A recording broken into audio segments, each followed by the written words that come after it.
You know, my coach once told me, Shan, if you want to be a great person, you gotta work hard.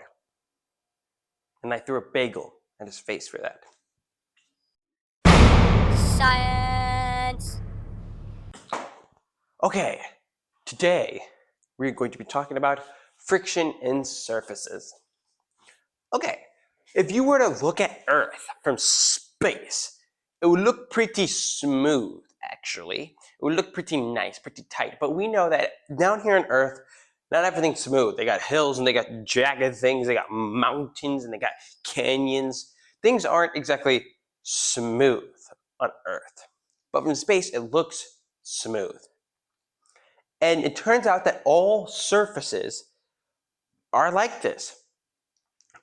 Whenever you touch something, like a surface, like a wall or the floor, sometimes it might feel like it's smooth, but actually, on the very bottom, when you get smaller and smaller and smaller, and you look smaller and smaller, they're actually jagged things.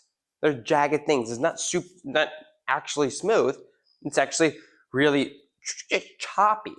But whenever you get big, you get really macroscopic, which just means if you look at the big picture of it, it looks smooth.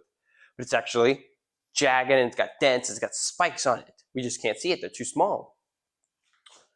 So this turns out to have a consequence. Consequence means that it has something happens because of it. Okay? What happens is friction. Friction, friction, friction. Friction is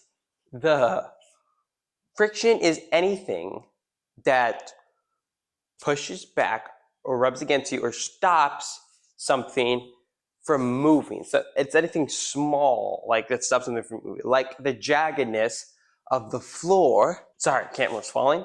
Whenever you, oh my goodness, it happened again. Anyways, whenever you slide across the floor with stocks, you come to a stop.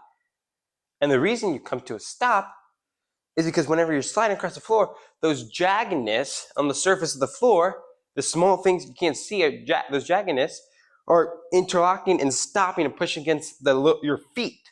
Your feet, because your feet is a surface too. So it is some jaggedness and some not smooth texture in it too. It's got some bumpiness, and those bumpiness collide. The bumpiness in your feet collides with the bumpiness on the floor, and they go like this. And they do that a lot until they're able to push enough against you and you stop. You come to a stop. They apply enough force. So, if it's pushing up against you, then that means it's a force. So the friction is a force. And remember, friction is the little tiny things on surfaces. There's little tiny things on surfaces, little bumps and little jaggedness on surfaces that push up against you or anything else that is moving. Okay? So that's what friction is. And it's a force because it's pushing up against you and it's stopping you. And anything else, everything else. That's why whenever you roll a ball, it also on the floor, it also comes to a stop because of all the friction. Yeah, because of all the little things that are pushing up against it. So yeah, friction. Go observe friction in your life. Stay in school.